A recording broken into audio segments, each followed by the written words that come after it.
Hello everybody, what's going on? Chris here, and welcome back to another Formula 1 prediction video. And today everybody, I am going to be predicting the entire 2022 Saudi Arabian Grand Prix weekend. So first, if you guys are new here and you enjoy content like this and you enjoy simulation content like this from me, then make sure to hit that like button, subscribe, share with your friends. You know what to do. Join the Discord link, it's in the description, along with all my other socials like Twitter and all that stuff. With that being said, guys, enjoy the video. So just before this video starts, I want to say, if you guys are wondering how I make these sort of videos, I pretty much just go into Grand Prix mode, set all the cars to equal, do like 50% race or whatever, and do a full weekend. I can do like practices, qualifying, and all that. I select the 11th team, which is sort of a my team option, select Oscar Piastri as the second driver, and I drive as the main driver for that team, and that's how I simulate these races. I have to race off like 50% of the laps, so it's not really a simulation, but it's still sort of a simulation because me and Piastri just start last and finish last every race. So yeah, with that being said, guys, enjoy the simulation. After putting a absolutely amazing qualifying lap, Max Verstappen is going to be starting on pole for the 2022 Saudi Arabian Grand Prix, followed by Lando Norris, who, I mean, if you watched the Bahrain Grand Prix, doesn't look like that might happen. In P3, we have Pierre Gasly, who put in a very good lap as well. P4 is going to be Lewis Hamilton, as he put in a pretty good lap, to say the least. I think he got caught up in traffic a little bit. P5 was Sebastian Vettel in that Aston Martin. Once again, not very realistic, to say the least. P6 is going to be Charles Leclerc, as he put in a decent lap. I would like him to be higher, to be honest, but he's starting P6. P7 is going to be George Russell, as he starts in P7 in the Mercedes, which honestly could be his qualifying position in the race. We don't really know. P8 is going to be Fernando Alonso. Same with Charles, or same with George. He had a good lap. This could actually happen in the real race. P9, Sergio Perez. It is kind of unlikely that he starts P9 in Saudi Arabia on Sunday, but still possible. And in P10, it is going to be Carlos Sainz, as he did put in a pretty good lap. I expect him on Sunday to actually be a little bit higher, but who knows? It's Saudi Arabia. Literally anything can happen. In P11, this could be quite realistic, and it is going to be Valtteri Bottas. He put in a pretty good lap to start in P11. P12 going to be Yuki Tsunoda. Once again, it could very much happen. The AlphaTauri looks like a very smack-down, bang-in-the-middle car, so good to see Yuki in P12. In P13, it is going to be Daniel Ricciardo, which, honestly, P13 might be generous considering what we saw from the McLaren team in Bahrain. They don't look too good, and Jeddah is another very high-speed track, so who knows what will happen.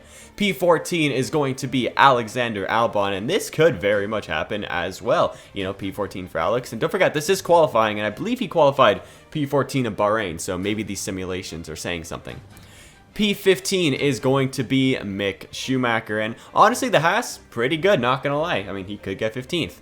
P16, once again, another realistic one, is going to be Lance Stroll. We know that Aston Martin is not a good car, so P16 could be a good result for him. P17 is going to be Zhou Guanyu, and I mean, it could happen. I feel like the Alfa Romeo has a little more pace for that, but you never really know. P18 is going to be Esteban Ocon, and this is really not realistic. I feel like the Alpine is at least a Q2 car, so P18, not very realistic for him. P19 is Nicholas Latifi. We saw him qualify dead last in Bahrain, so P19, pretty good for him. And last but not least, it is Kevin Magnussen, and as I said in my last video, sadly, poor Kevin Magnussen is using Nikita Mazepin's AI, so I don't expect him to be quick at all, so he's going to be starting in P20. Now guys, it is time for the race simulation for the 2022 Saudi Arabian Grand Prix.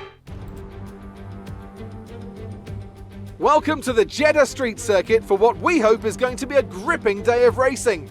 It's time to get underway as we join the Saudi Arabian Grand Prix. So let's take a look at the topographical map of the Jeddah Street Circuit. As you can see, a number of challenging corners for the drivers to master here. We'll see just how much the teams have benefited from their time spent in practice this weekend.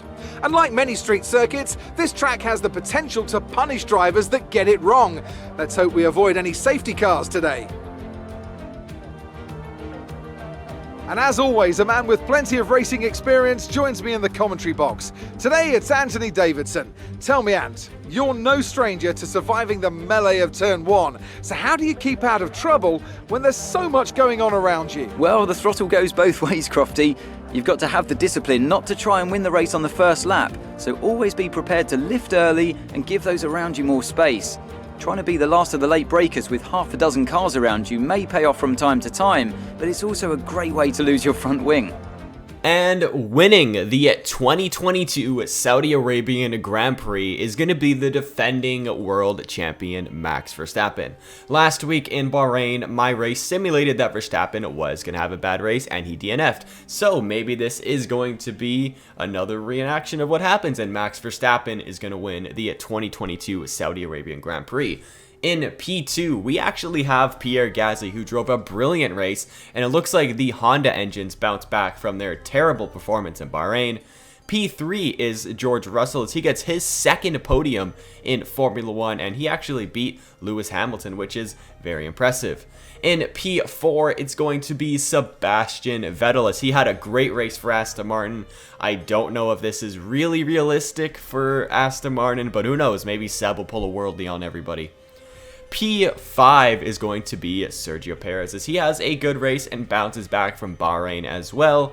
P6 is Lewis Hamilton, who honestly, he had an up and down race. I believe he had wing damage at one point and yeah, hit the pit and now he finished in P6. P7, one of the luckiest drivers this race was Lando Norris. He was about to come in for a pit stop as he had wing damage and then there was a safety car with 1 lap to go. Lando Norris restarted, held up the rest of the grid, believe it or not, and remained in P7. So he got very lucky. He probably could have fallen down a lot more if there wasn't a safety car. P8 was Valtteri Bottas, and you know, when I did this race before Bahrain, I was like, no way Bottas is going to get P8. But after seeing Bahrain, that Alfa Romeo looks like a really good car, so P8 could be a result for him. P9, the driver of the day was Lance Stroll as he finished in P9. Brilliant performance by Lance. All he did was keep his car not in the walls or hitting other cars, and who would have thought that'll bring you up into the points. And P10, scoring some more points, is going to be Mick Schumacher. He had a great performance there, and I mean, this is going to be his first points in Formula 1, so I am very happy for Mick.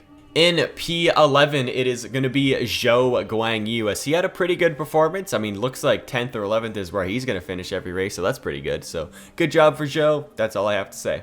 P12 for Alex Albon in a Williams. I believe he finished P12 in Bahrain. So, hey, I mean, looks like this is quite accurate so far. So, we got Alex Albon finishing in P12. In P13, it is going to be Fernando Alonso, followed by his teammate Esteban Ocon in P14. Not really a good race for both Alpine drivers. The car really didn't look that quick during the race, and I believe Saudi Arabia has a lot of glitches in it and the cars got held up and stuff, so not really the most representative, but still Alonso in 13 and Esteban Ocon in 14th. In P15, it is Yuki Tsunoda. After having a great race in Bahrain, it did not come together in Saudi Arabia. I really didn't notice anything with him. I think he was just overall just slow. In P16, it is Charles Leclerc. He was running in P3 until he had wing damage battling George Russell, had to box with about 2 laps to go, which really sucks. He was the one, his wing fell off and that caused the safety car. But yeah, Charles Leclerc, disappointing race after winning in Bahrain, finishes in P16. Same with Daniel Ricciardo. Early on in the race, he had wing damage and it really just couldn't recover from there. Had a very poor start to the season for Daniel Ricciardo. P17 is Nicholas Latifi, and I don't think he had damage at all race. He was just slow and finished P18. Same goes with Kevin Magnussen. Once again, he's using Mazepin's AI. I wish I could change it, but sadly I can't, so Mazepin's probably going to struggle this entire time. And the only DNF of the race is Carlos Sainz, as he had an engine failure, I believe, under the safety car, which I've noticed a lot recently in the F1 game, that cars tend to break down under the safety car. I don't know if that's some sort of glitch or something, but it is kind of annoying, to be honest, because Carlos Sainz was running in like 4th or 5th, and then the safety car came out and his engine blew up, so who knows. So guys, that is going to wrap it up for this video. Hopefully some of these do come true. Obviously, I want the Ferraris to do good, so hopefully that doesn't come true. But hopefully Verstappen and Red Bull bounce back. Hopefully the Honda or Red Bull engine teams bounce back. But with that being said, everybody, if you guys do enjoy this type of content like this from me, then go ahead, hit that like button, subscribe, share with your friends, comment who you are rooting for in this simulation fake championship. And with that being said, everybody, hope you all enjoyed and have a great day.